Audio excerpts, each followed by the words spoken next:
Welcome to the AFC East by NAFCo. Today with me we have Jeff Carey, Garretson, myself, Perry Langill. Today's sponsors is AFCEast.org, our own website, NAFCo.org, our parent company, West PA Systems, an electrician that loves to sponsor us, and we love them too. Perry Film, your one-stop shop for all your Perry needs, and Red Meat. Now today it's Super Bowl Sunday coverage. It's the day after the Super Bowl. Bam. I mean, we only got one game to really cover in that regard as far as the most recent content. There's also the Pro Bowl because we took a hiatus on that.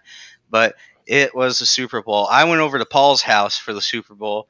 Jeff's down in Miami doing his own thing, but so I had a good time over there as far as our own Super Bowl enjoyment went.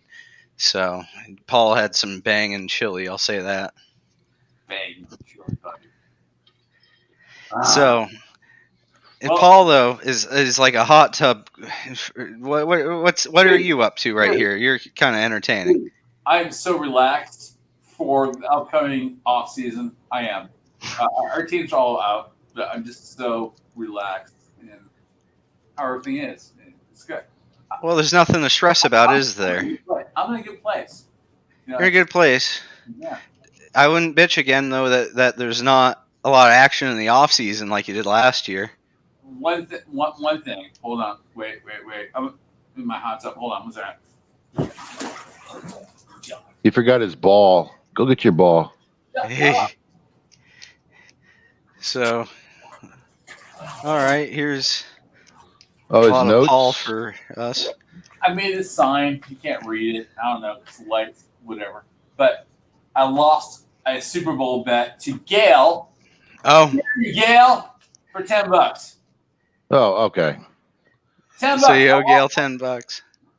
$10. She picked the Rams. Son of a bitch. All right.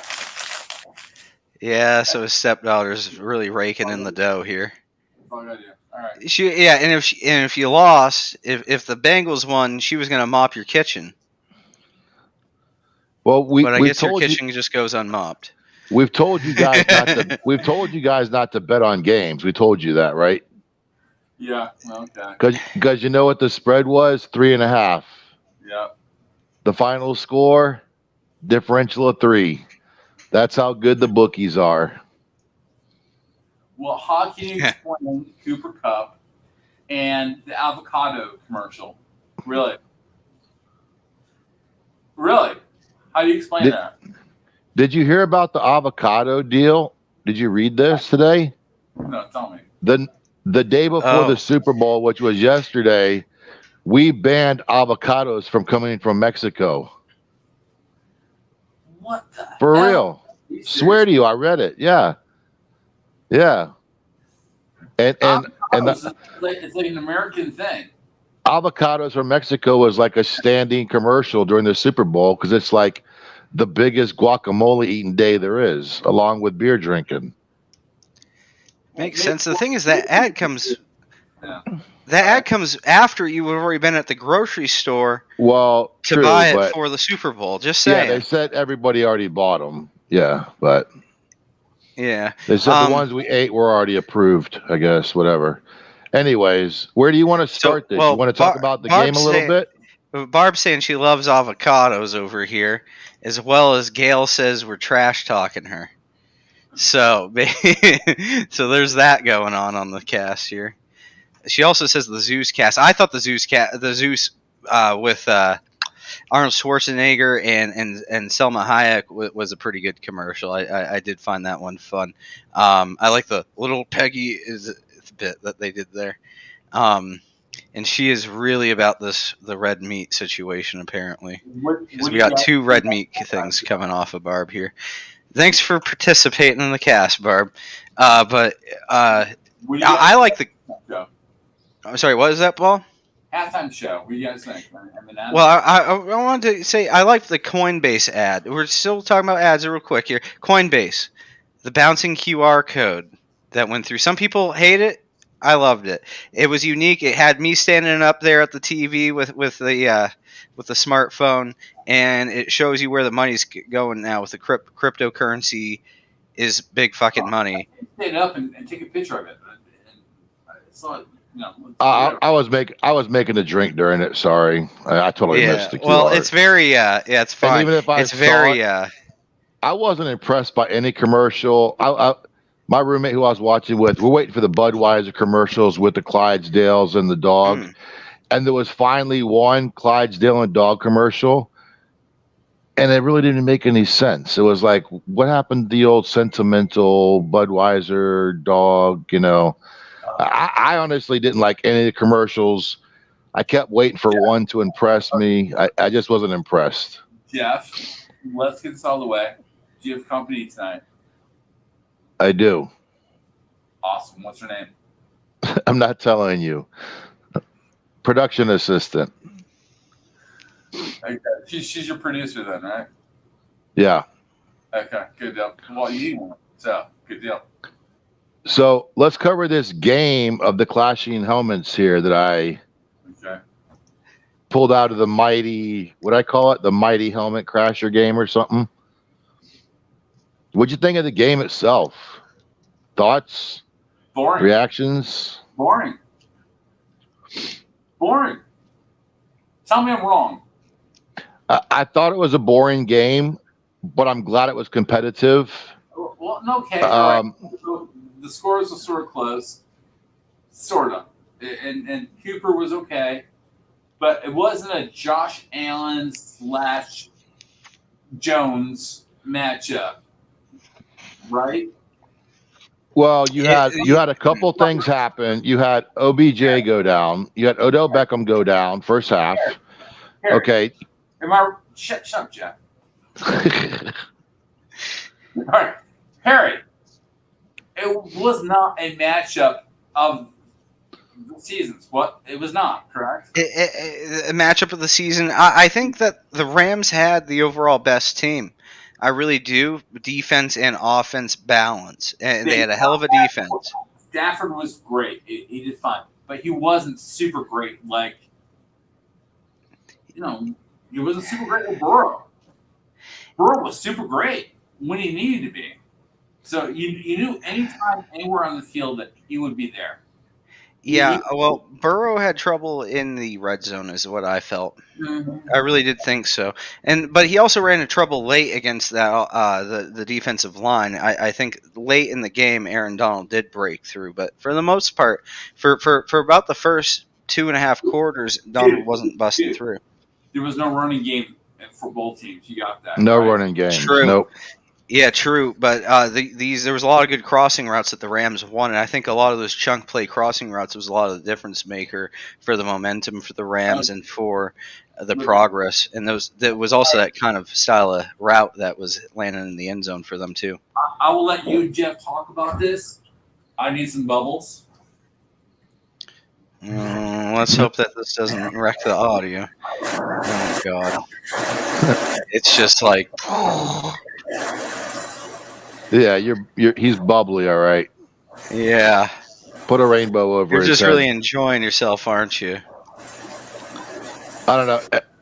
At least it was a competitive game. I honestly wanted Cincinnati to win. I didn't care who won. I'm glad for Stafford. He's been in the league for a long time. Tons of comebacks, but he won a Super Bowl. I'm happy for Darnold finally getting a Super Bowl ring. Great player, defensive player of the year, 3 or 4 times. They did have the best team, I think. And Cincinnati's young still. Young quarterback, young wide receiver. Speaking of that combination, did you know that Chase went door to door looking to buy a house on Burrow Street and ended up buying one? Yes, true story. Yeah, that makes sense. I've heard of a lot of these guys he could doing be that here. stuff. So he could be near his quarterback. That was pretty awesome. So yeah, that's just a little side tidbit I have. Yeah. The reason I'm wearing the striped shirt tonight, I hate calling out refs and stuff. It was a clean game, the whole game. Cincinnati made a couple boneheaded mistakes that cost them like 15-yard penalties and whatnot. The game was so clean until about the last 2.5, 3 minutes. Then all of a sudden they found the flags. And I don't know, if you're going to let them play like almost the whole game without calling penalties, let them finish the game without calling penalties. You know what I mean? Because there was pass interferences. There's always pass interferences during games that don't get called. How are you going to call at the very end when the home team, or not the home team, but the Rams have the ball at the end? That was my only kind of beef. Jeff, at the end of the game, you let things go. That's how it goes. That's what I'm saying. Yeah, they did the opposite. They had so many flags coming out of their pockets. It was ridiculous. Yeah. That's my opinion. It's just my opinion. So what I get paid to do is give my opinion. Well, we are getting paid, right? Like, yeah, sure, we'll go with that. Check is in the mail, I swear. Andrew Whitworth, though, I found him to be an interesting piece. I was unaware of him, quite frankly, as a player until this bowl, and that's the power of the Super Bowl. Making the Super Bowl is suddenly you become kind of known. Andrew Whitworth, he's 40 years old, oldest tackle in the history of the sport to be playing in the NFL currently. Andrew Whitworth, and also he had that great beard. I thought it was interesting, the great beard. They kept showing him. They really showed him a lot, especially he was the NFL Man of the Year, Peyton Manning or Walter Payton NFL Man of the Year. Yes, for his charitable work and everything. They call their award the Walter Payton. They call the award that. So that's what it is. Because he's a quality person. So. It was good there. Cooper Kupp got the MVP, though. I mean, what did you guys think about that? Did you think that was the deserving call? What a great beard, man. Oh, you're talking. Got the total beard going on, dude. But also great hands and great speed, man. Like, what a player! Like, all year long, got the Triple Crown. Buddy, you're right. A great player, you know. He deserved it. So he definitely has a Wes Welkery kind of catch and like really grab through and hold that thing through the tackle kind of style to him. Just the way he finishes the catch, kind of almost all Wes Welker. If I'm correct, I believe his dad played in the league and his grandfather played in the league. So he's got some good football genes. Wes Welker, I mean, he ended his career in Denver, right? So I feel bad for him. He did not want to quit. I understand that. I mean, right? Who didn't want to quit? Wes Welker went to Denver. Oh, yeah, back when he got traded. What is that? After the Patriots? He went from Dolphins to the Patriots. Yeah, he went to that. So. Do you want to bring up Wes Welker? Because he's now the wide receiver coach of the Miami Dolphins coming back home. He is. Oh, wow. I hope he's That's kind of cool. Really, I hope he's a coach. That's good. Yeah, and Cooper Kupp's father's Craig Kupp. Yeah, he played quarterback for the Cardinals and the Cowboys. What I want to go to is I want to go and segue this podcast into the new coaching. We wanted to go around. Let's go around the NFL here. What you want to talk about? I mean, we got a new coach, Mike McDaniel. I think that's a major thing to talk about. Yeah, new head coach. I need like 3 minutes to give my non-opinion on the subject. So, do you want me to go first? Because that's I think maybe you the should. biggest I really think that's the biggest thing that's happening. Yeah, biggest coaching news for this show. What, Paul? All right. Good man. Tell me about. So, I like the hire. Yeah. As far as the lawsuit, as far as all the controversial stuff, I'm not one to rush to judgment. I've learned in my old age not to rush to judgment. It takes more than one person to fuck up a relationship. It takes 2, 3, 4, 5, 6, maybe people to fuck it up. So I think everybody. One person, buddy. It's one person. Fuck you.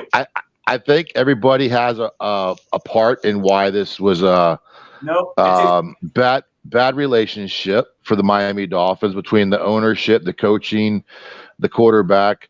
There's been a lot of he said, she said, or he said, and I'm going to withhold an opinion on the subject until I find out all the facts, which we might find the facts out, we might not. All I know is where there's smoke, there's usually fire. So I think that there have been. Buddy, it's always the woman's fault. Just letting you know that. Well, there's no women playing on the Dolphins right now.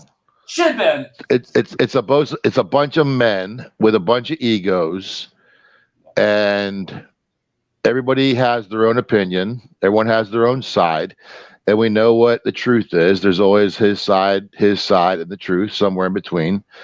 So this is going to be a drawn-out off-season controversy. I'm just glad we have a good coach. He's doing the best job he can, hiring a good coaching staff right now.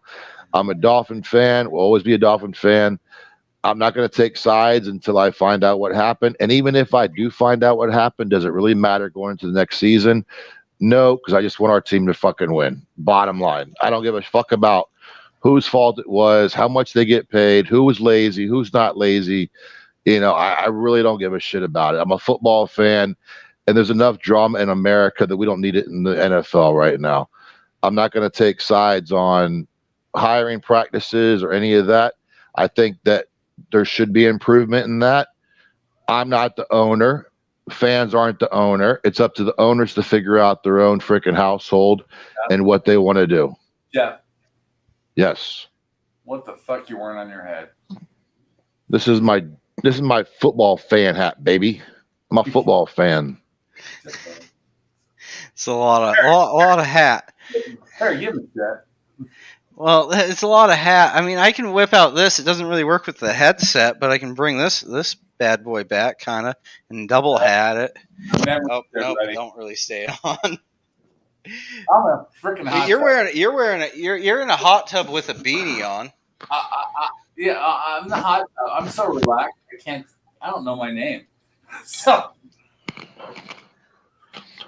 anyway, I'm totally doing the beach remotely next year for kickoff Sunday for the Dolphin game.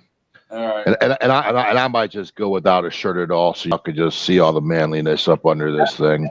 Yeah, go for it. Aaron and I need to see your manliness, buddy. Yeah. Well, as long as there's the gold chain, he's on the beach, Yeah. I got a year to tone up a little bit. You know what I'm saying?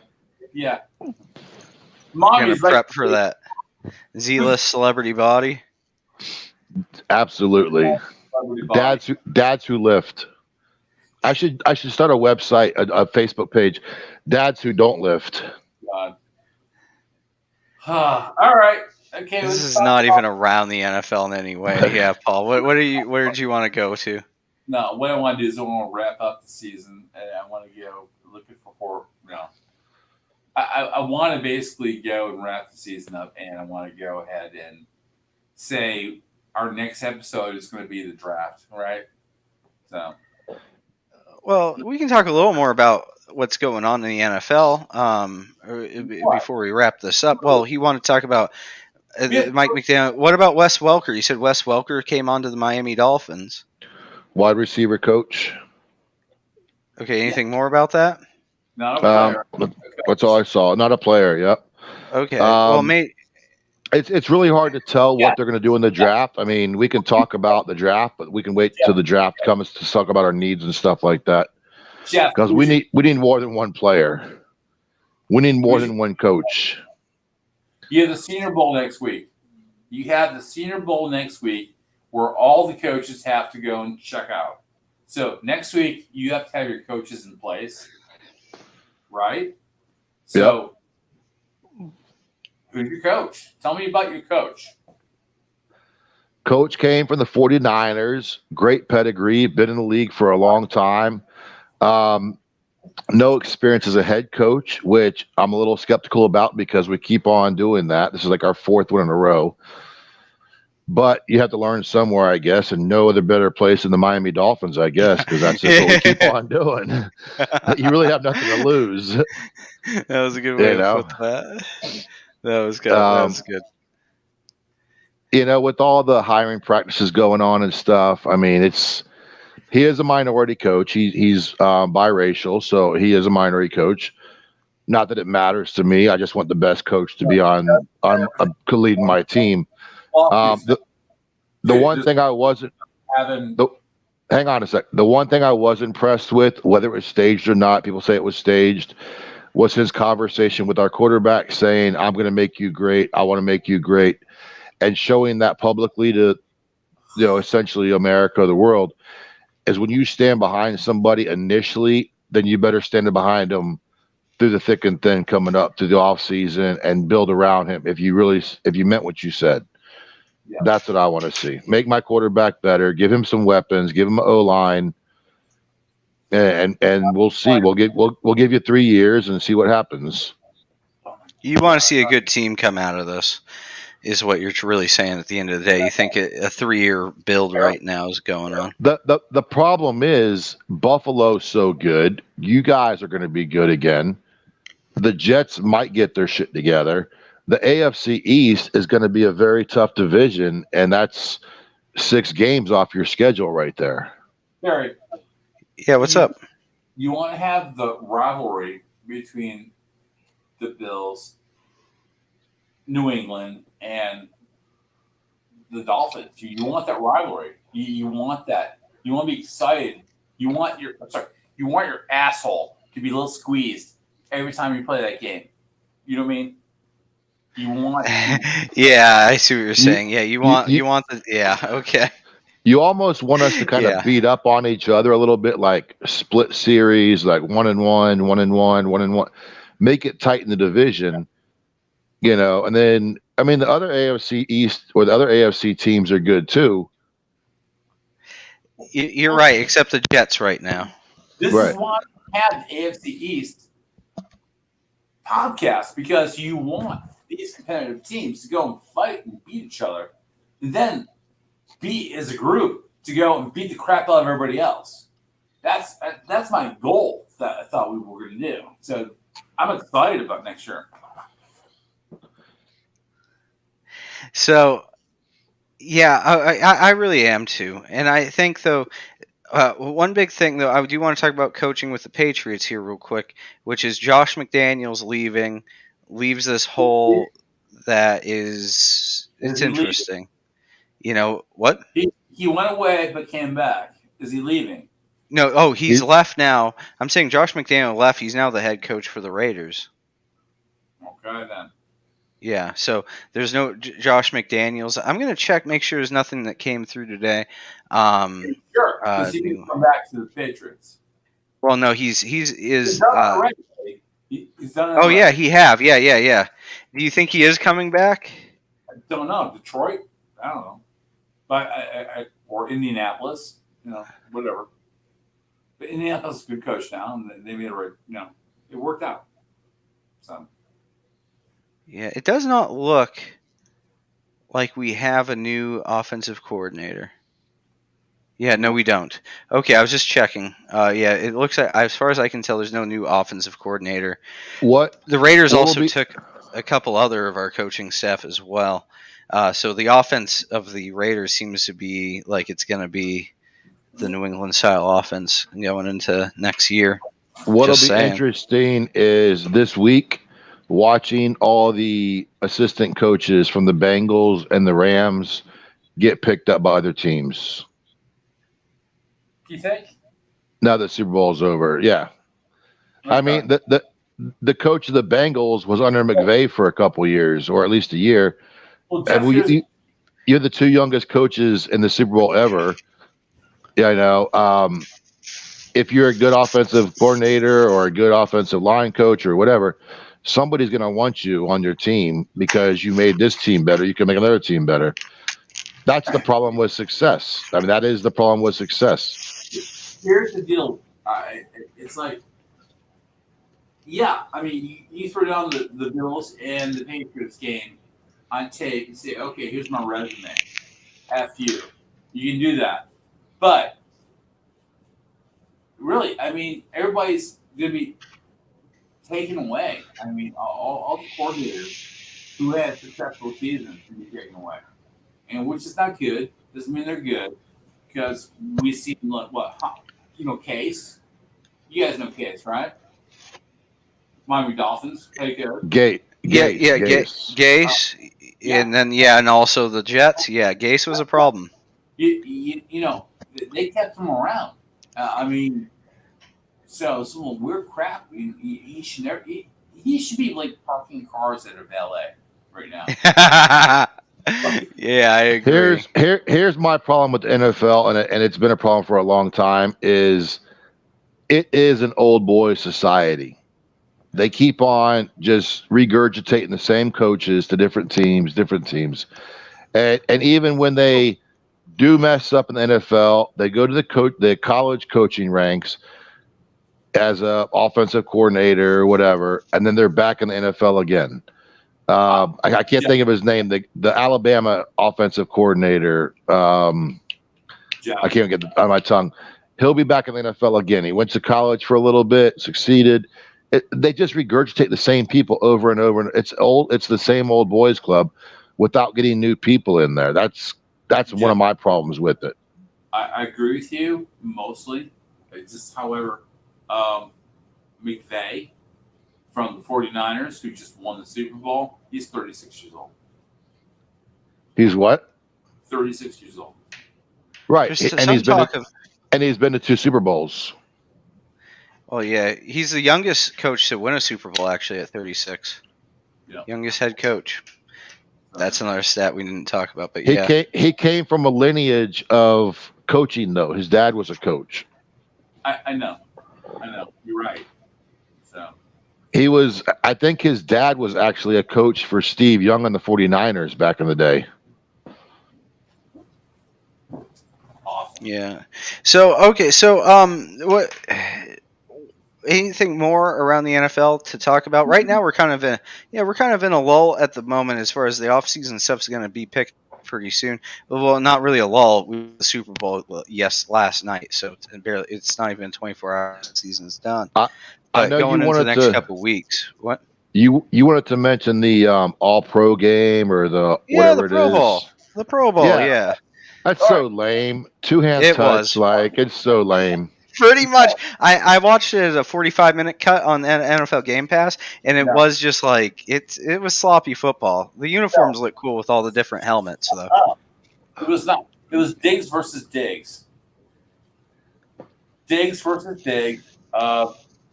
His brother from Buffalo Bills, receiver, played against his brother, and what was cool is that they both switched. One played receiver, one played defensive back, and they switched so they could play against each other. So. Oh, really? So they let Stephon Diggs play. Did you watch the game, Paul? What? Did you watch the game? No. I didn't either. I watched the 45-minute condensed cut, and that was all I could take. I'm a football fan, but that wasn't football. There's no tackling. There's no. The story was the Diggs brothers playing each other. That was the big story of Pro Bowl. I'm just saying. Was it? I'm trying to think. I should have wrote this down. There was a play. I don't remember if it was this Pro Bowl. Maybe it was from before, where a player from a team that used to play for another team, he actually went and played center and took a snap, or snapped the ball like he was an NFC player, snapped the ball for the AFC team, just commemorative to go back. Yeah. What was it? It was Henderson, yeah. Okay. And his brother also played on the other team. Okay. So that was kind of cool seeing that. I should have wrote it down this week, but I forgot. Perry, it's all about the long snap. The long snap. Yeah. Well, what did you want to hear all about that? Did we want to go into that? I was going to do that as a separate cast. Never mind. I want to do it as a separate cast, but yeah. But here's the thing: the Pro Bowl, it was hosted in Las Vegas, as well as we had the Super Bowl in the SoFi Stadium in Los Angeles. So we had like the most expensive 2 games over 2 weeks, as stadium-wise, I think ever. Hold up here, 1 second. You're okay as long as you weren't in a bar in Las Vegas. Just saying. Yeah. Okay. Okay. So Los Angeles though, a $5 billion stadium, and then you go over Las Vegas. I don't even know what the cost is. Was it like $2 billion over there? I'm talking about the New Orleans running back. Oh yeah. You're talking about Alvin Kamara. Whatever happened with that? I saw when they were looking for him, and then I like lost track. Oh, eye socket. okay. Saints Dennis. Yeah, I'm looking. Really? New suspect. Punching man 8 times. Okay, yeah. He like really beat the crap out of some guy. No. Okay, well, it just is. He just got arrested for beating the crap out of some guy. Yeah, it was pretty rough, and that's a star of the NFL. I mean, he carried this last season. He was the Saints' offense pretty much. But yeah, what more? I guess we're kind of out of things we want to talk about. So let's talk about this. Please check out afceast.org. No matter what platform you're on, you can always check us out, our full setup on afceast.org. We're going out live on Twitter today, so hello to the Twitterverse. Had some issues with Twitch. I have some beefs with Twitch now. It's complicated, but basically nothing with copyright or anything, no bans or anything, just a technical issue I'm having with them. So today we're going out on Twitter in lieu of Twitch. So there you go. NAFCo.org. That's our parent organization. They're a good time. And then West PA Systems. You need electrical work, go to them. PerryFilm.com, your one-stop shop for all your Perry needs. Also, red meat. It's good to eat. Any last words for you gentlemen on the season? Tune in next season. We're getting better and better. Tune in next season. We're looking for some production updates by then too. So and hopefully we have maybe even a Jets fan on. So, but yeah, I'm mostly looking forward to maybe having a stream deck and an audio board, and then we can have jingles and sound effects and stuff playing throughout the cast. But yeah, everybody, you see you next year, and have a good summer. Not We'll be next back year. Not next year. No, next year. Yeah, you're right. Oh, just a little tidbit. I learned this. Do you know why they use Roman numerals for the Super Bowl? I don't. Can you explain that? That's a good tidbit. Because they actually play the Super Bowl after the year of the season that was done. So this was the 2021 season, but this was Super Bowl 56. Yeah, and that helps with the ordering of that. So people don't get confused of the 2022 Super Bowl. It's Super Bowl 56, and that's and the only time they've ever they started using it at year 5, and the only time they used real numbers was for Super Bowl 50. Since then, it's always been Roman numerals again. Just a little information. That's cool. Sure, Jeff, that's cool. We will do a episode for the draft. And yes. And then we'll do another one after the draft. Then we'll go resume to have our normal season, podcast.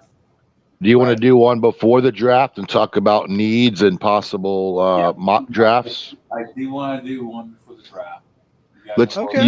You want to do a mock draft and then a post draft?